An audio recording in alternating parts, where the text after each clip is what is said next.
Howdy Stampers, it's Jen Pitta with By the Shore Stamping. Welcome into another edition of Teach Me Tuesday. It's coming a little late today. I had a double header for card class, so I'm doing this after I got home.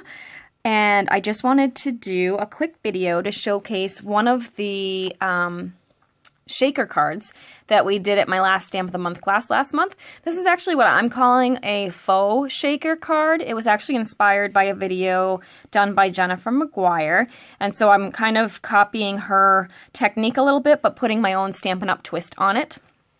So I thought it'd be kind of fun to show you that, and we are using the Message in a Bottle stamp set, which is one of my favorite. It's just so cute. So we're gonna go ahead and get started with that. So let me put these out of the way.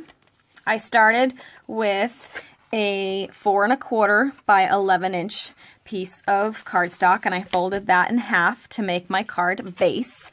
And then I'm going to use the layering squares, the Stampin' Up layering squares dies here to cut out the center of the card.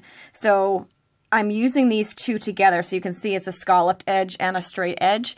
So what I did to get the crumb cake border here, I actually sent this through my Big Shot like this so that they're nested together on a piece of crumb cake cardstock. And then when it comes out, because this piece will cut the center out and this piece cuts the little scallop, you end up with that little edge. So that's how I did that. I'm not going to actually do it on video because it's just going to take too long, but I just wanted to show you how I did that. So now I'm going to go ahead and I'm going to take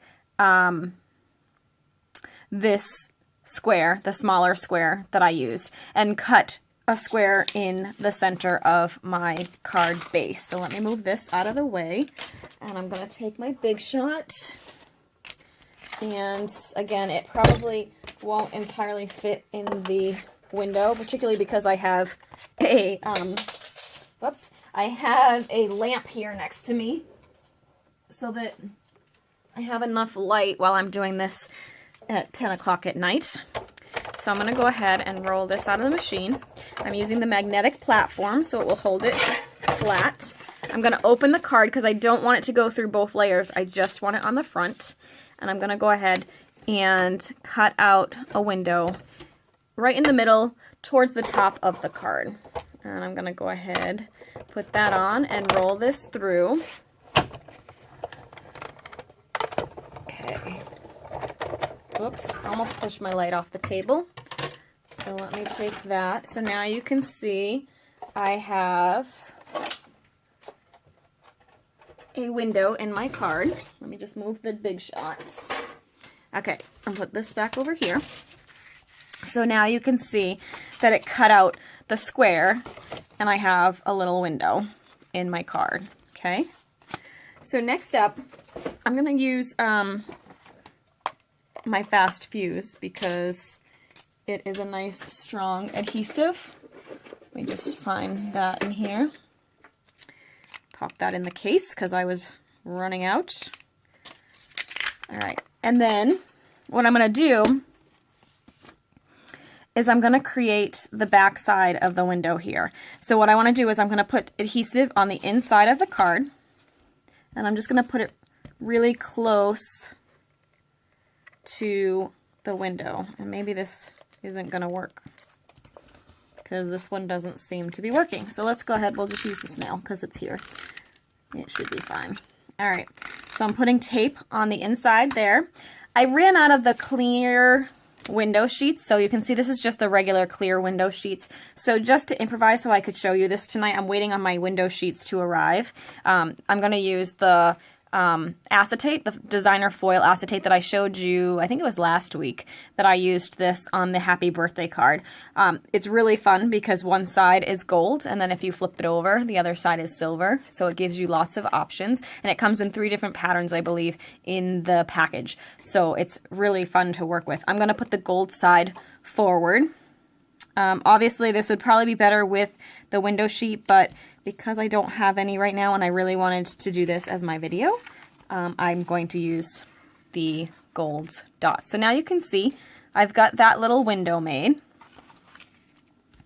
So next up, what we're going to do is we're going to take the foil, the glitter from the Occasions catalog, and we're going to, sorry, I forgot to put that over here. We're going to go ahead and sprinkle some of that in the window.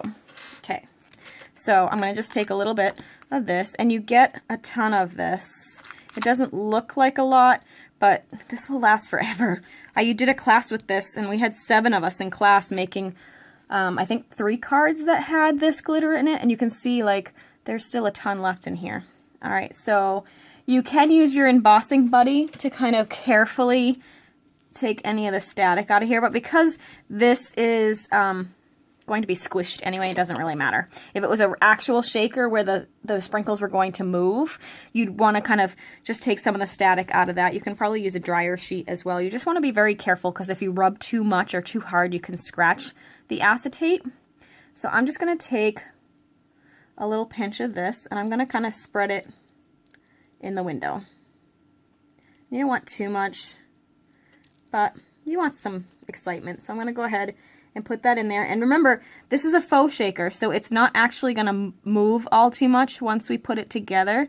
So I'm going to spread these out to where I like it. And then I'm going to put the cover on the glitter. Ask me how I know that. Make sure you do that so you don't end up with a mess anywhere. I'm going to take all these little stray ones and move those out of my way. Just kind of swipe them here so they don't get in the way. Now I have another piece of the acetate here, and this time it doesn't really matter. Actually, yeah, it does kind of matter. You want the gold facing down again, so I'm not sure if these will line up exactly. I don't think so. So we're gonna have off-centered dots. Again, you really want to do, oh, I didn't put tape on here. Oh, this is what happens when I do this at night. So now we're going to do more tape here around the edge of the acetate. Again, ideally we'd want to use the plain window sheets for this, but since I don't have that, we're going to go ahead and do that. Okay, so now you can see we have the window made. It looks very messy at the moment with all those polka dots.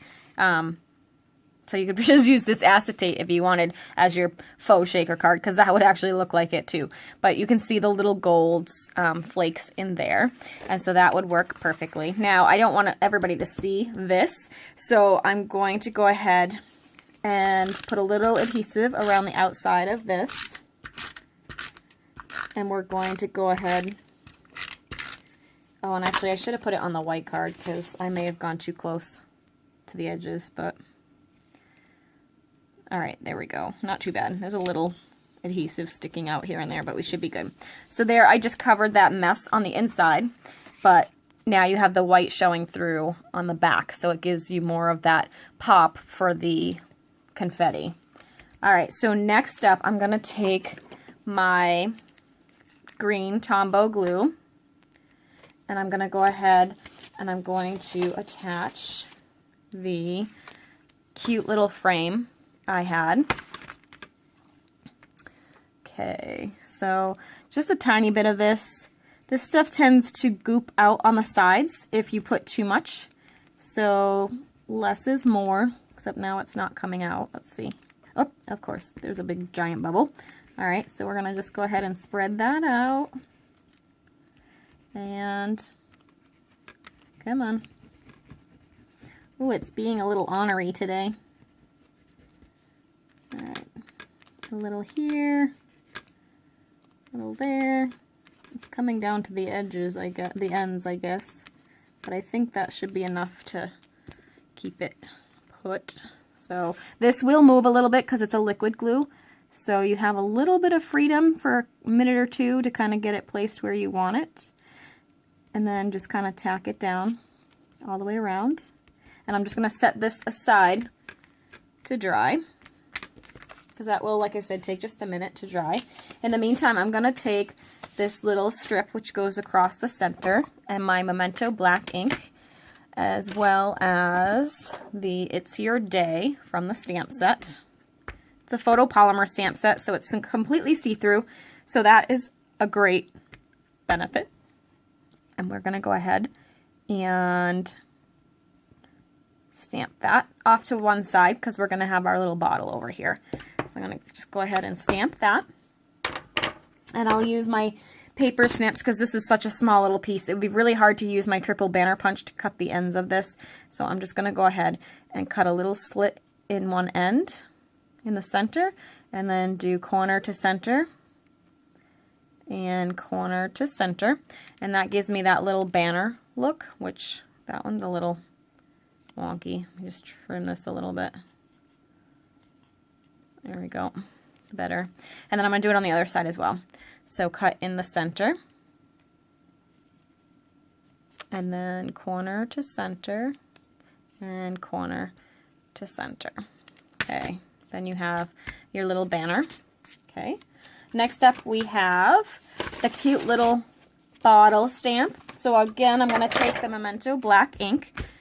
And I'm going to take the little bottle image. And I'm going to ink that up. Now you do want to be careful when you're inking this stamp that you don't get black in the middle here, because then you'll transfer that to the center of your stamped piece of cardstock. So I'm just going to stamp this in the middle. Okay, cute.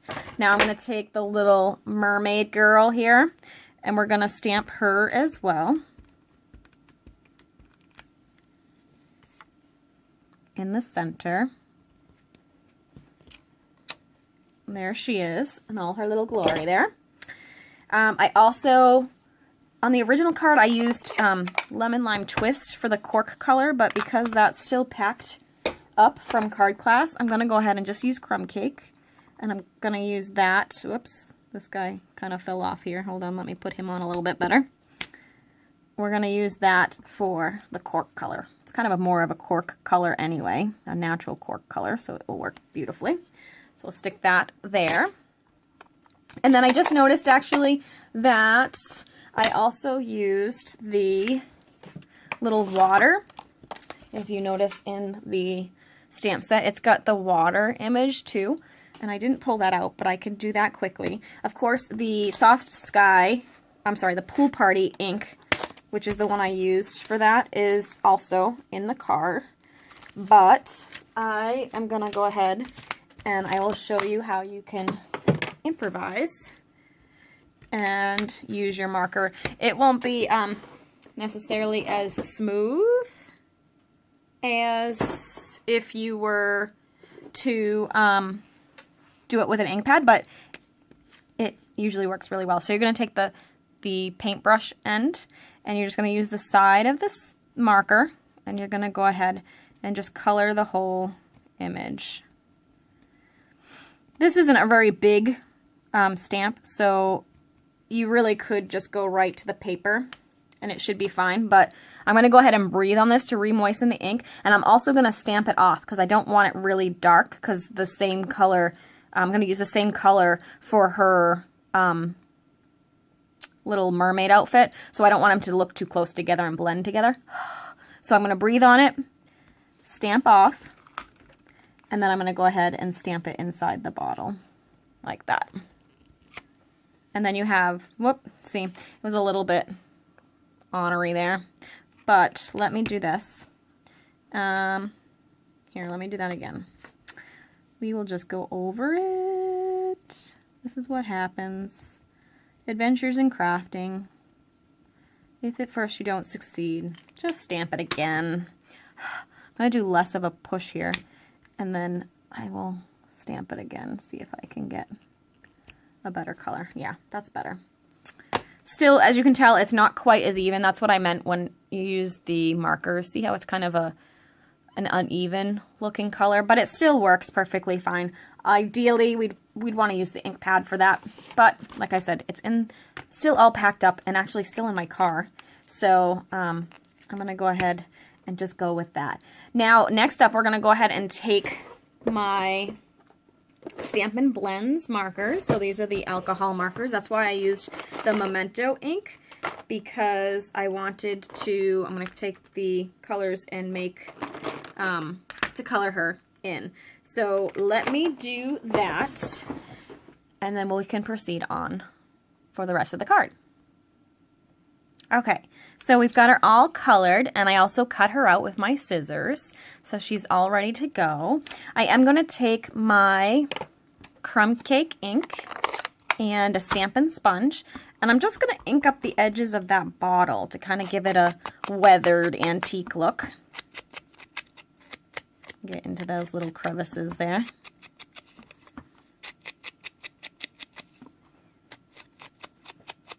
I think this crumb cake ink might need to be re-inked. A little bit light, but it will work. Okay, so there we have that. Now I'm going to go ahead and begin to attach all of this together. So the stamped image here, the stamped sentiment here, we're going to go ahead and attach with just regular adhesive right in the middle there. I'm going to stick that kind of down towards the bottom of the window, like that.